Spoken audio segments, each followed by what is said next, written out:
Hallo, schön, dass du da bist. Da ist übrigens in Kalifornien im Redwood Nationalpark mit seinen vielen Mammutbäumen. Scherz, wir sind in Brandenburg, hier hat es auch viele Bäume. Aber tatsächlich steht der Redwood Nationalpark auf der Liste, die ich in Amerika besuchen möchte.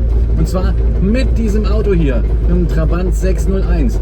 Warum ich das Ganze mache und vor allem für wen, das erfahrt ihr gleich. Dazu halte ich bei der nächsten Gelegenheit an und wir quatschen weiter. So, der Motor ist aus und man versteht mich hoffentlich einigermaßen. Entschuldigung an dieser Stelle, wenn der Ton mal nicht perfekt sein sollte oder die Kamera wackelt, der Schnitt irgendwie doof ist oder die Musik nicht gefällt. Ich kann es nicht besser. Ich möchte euch gleich ein bisschen was von der geplanten Reise erzählen, von einem kleinen Mädchen und einer großen Hoffnung, die ich habe. Und zwar dreht sich bei dieser Tour, die geplant ist, die uns von Zwickau nach Stanford führen wird, bei dieser Tour dreht sich alles um die kleine Käthe. Käthe ist 4 Jahre alt, kommt aus Zwickau und leidet an der seltenen Schmetterlingskrankheit, Epidermolysis bullosa genannt. Die Schmetterlingskrankheit ist eine Erbkrankheit, das heißt, Käthe hat sie schon immer, seit sie auf die Welt gekommen ist, und sie zeigt sich darin, dass die oberste Hautschicht nicht mit den darunterliegenden Schichten verwächst.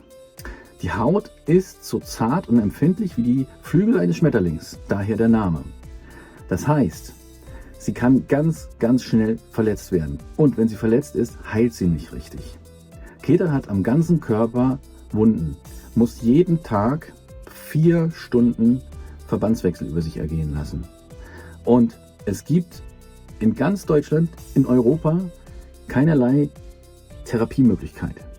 In der Stanford Medicine Children's Health Clinic wurde vor kurzem ein Medikament entwickelt, eine Creme, die, wenn man sie regelmäßig aufträgt, dafür sorgt, dass die Haut wieder verwächst.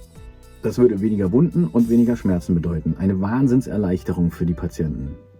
Meine Idee ist jetzt, von Zwickau, von Käthe nach Stanford zu fahren, unterwegs so viele Spenden zu sammeln wie möglich und zu erreichen, dass Käthe eine Behandlung bekommt. Diese Behandlung würde $800.000 kosten. Das ist eine Wahnsinnssumme und ich glaube, wenn ich ehrlich bin, nicht, dass wir sie erreichen.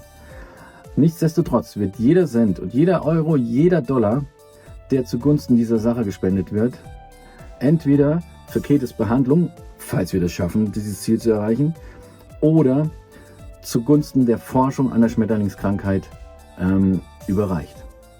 Bevor ich euch Käthe vorstelle, möchte ich euch gerne erzählen, woher ich sie überhaupt kenne und wie es zu dieser ganzen Idee kam. Und dann möchte ich euch den Trabi zeigen.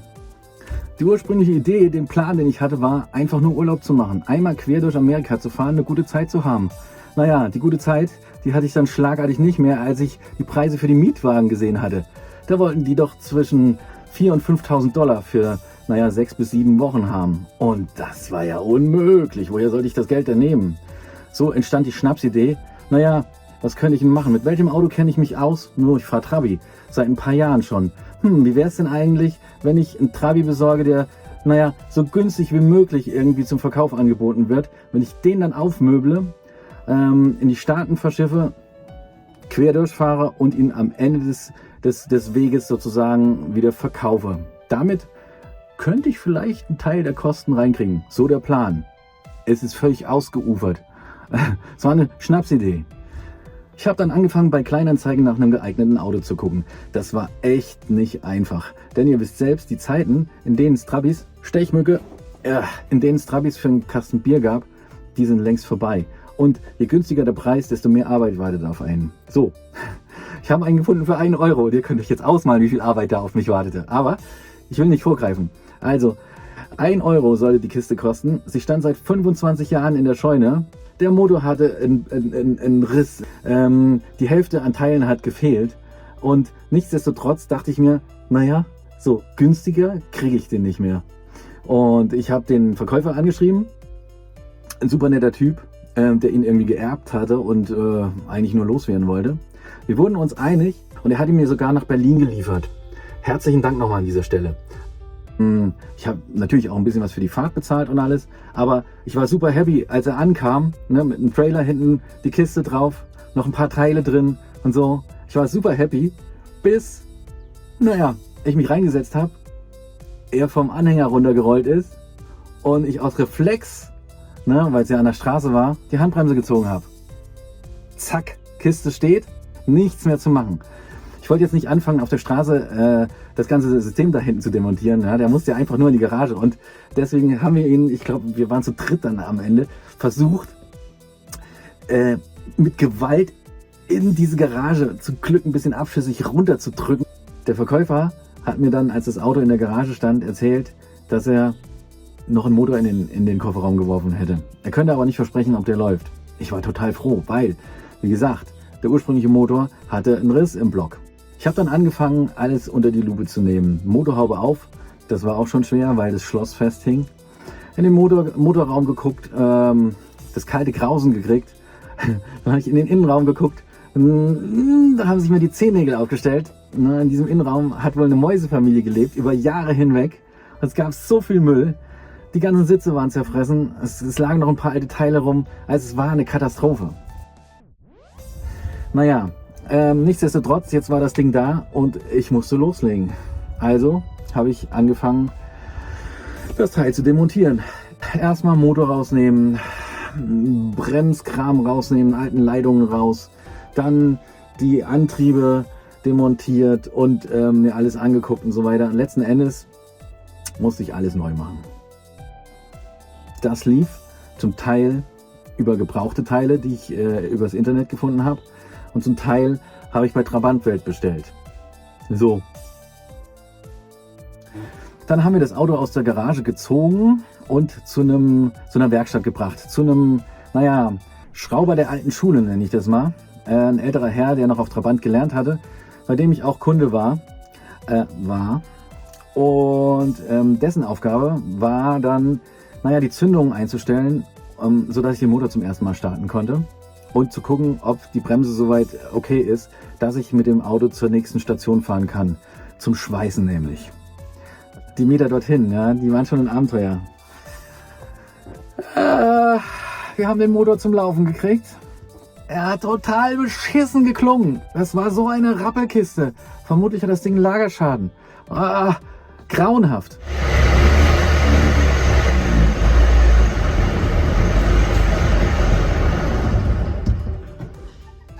Nichtsdestotrotz wurde ich dann aus der Halle geworfen mit den Worten so, jetzt fährst du weg mit dem Müll. Und naja, ich hatte ein rote Kennzeichen dran und bin 5 Kilometer weit gekommen. Die letzten Meter habe ich das Ding geschoben. Ich bin genau auf den Hof gekommen von einem Bekannten, der ihn schweißen wollte.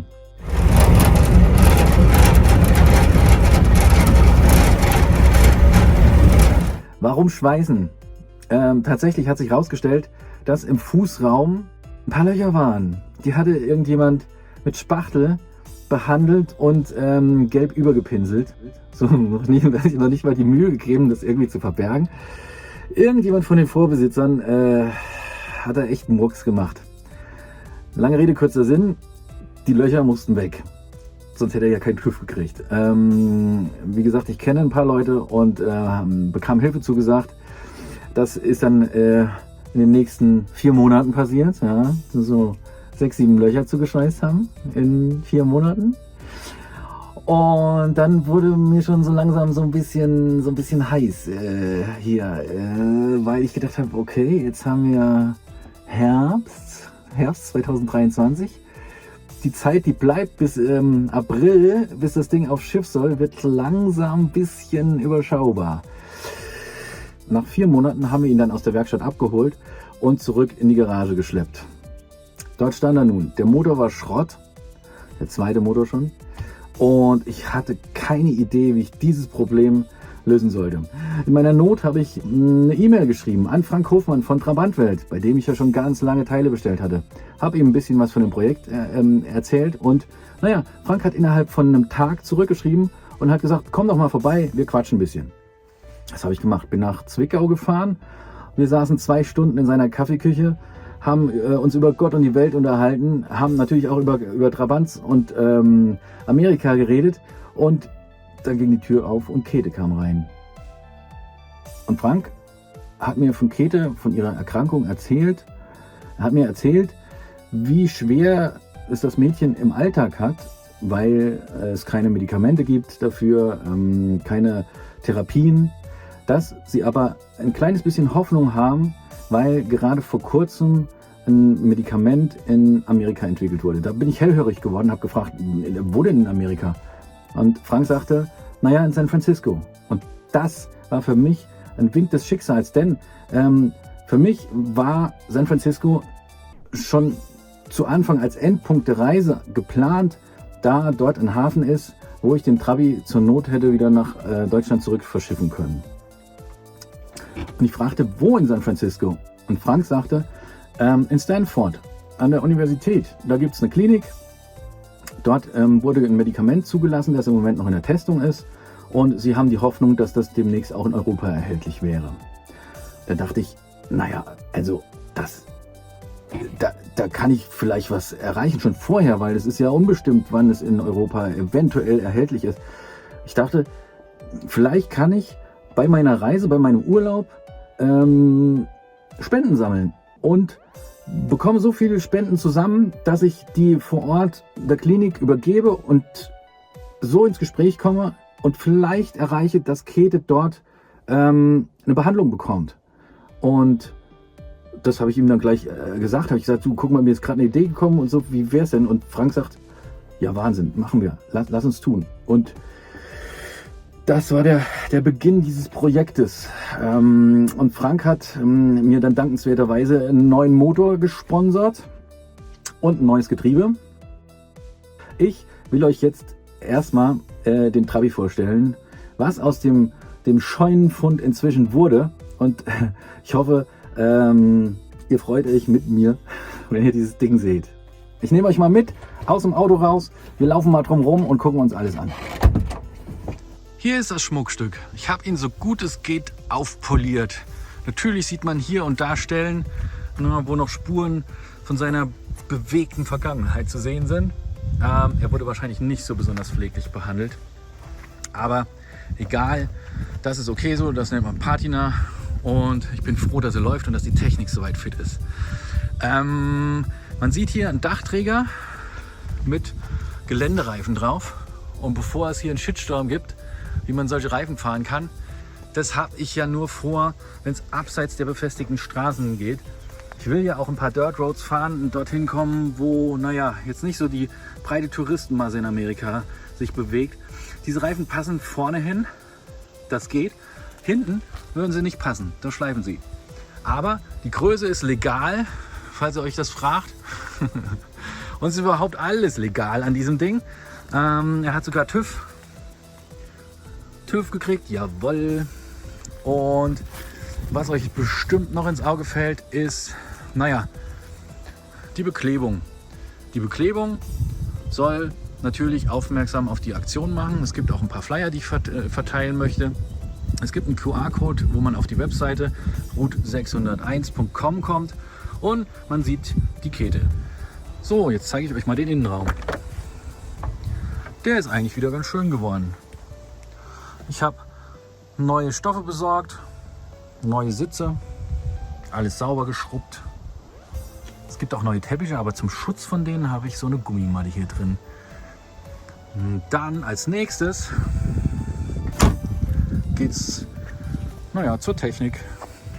Werfen wir noch einen Blick in den Motorraum. So,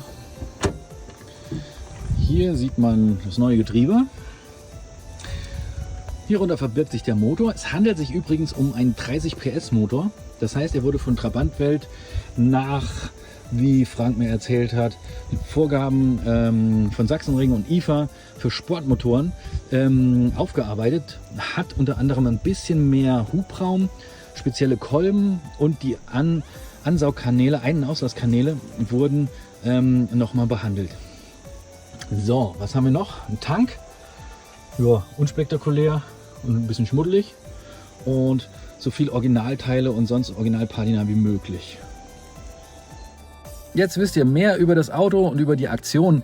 Und nun ist es an der Zeit, euch Käthe vorzustellen. Und zwar hat mir Käthe einen kleinen Teddybär vorbereitet, der Brownie heißt und der mich auf der Reise begleiten wird.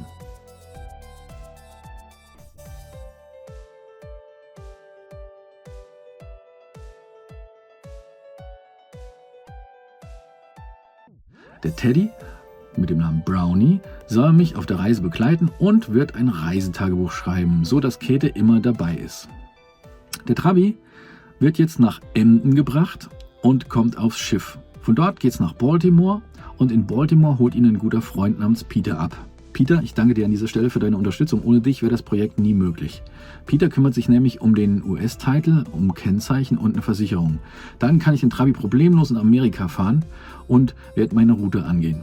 Meine Route wird mich kreuz und quer durch Amerika führen. Ich hoffe, dass der Trabi das aushält. Stationen werden angedacht, unter anderem Detroit, Chicago, vielleicht runter nach Texas, auf jeden Fall nach Roswell zu den Aliens, dann nach Las Vegas, das will ich mir nicht entgehen lassen, Salt Lake City, wo ich meine Familie abholen werde, dann hoch nach Seattle und zur Spendenübergabe nach Stanford. Was meine Familie betrifft, für die habe ich vorgesorgt. Hier gibt es Gurte für meine Kinder, das war ganz wichtig, meine Frau ganz wichtig. Und ich hoffe, wir haben jede Menge gute Musik und kalte Getränke unterwegs. Ein dickes, großes Dankeschön noch an Frank und Andi. Frank hat nicht nur den neuen Motor und das Getriebe gesponsert, nein, er hat auch zusammen mit Andi geguckt, ob alles richtig zusammengepuzzelt war. Da sind ihm noch ein paar Sachen aufgefallen, die selbst der TÜV nicht auf dem Schirm hatte. Also herzlichen Dank nochmal. So wie der Trabi jetzt ist, so soll der laufen. Ich werde euch jetzt noch kurz mitnehmen auf eine Spritztour und euch zeigen, wie famos dieses Auto jetzt geht mit dem neuen Motor. Auf dieser Privatstraße darf man ein bisschen Gas geben, das mache ich jetzt gleich. Ich schaffe jetzt keine 0 auf 100 in so und so viel Sekunden, das wird nicht gehen. Aber ihr könnt einen Hauch von einer Ahnung kriegen, wie spritzig sich dieses Auto jetzt fahren lässt im Vergleich zu einem 26 PS Motor. Achtung und los geht's.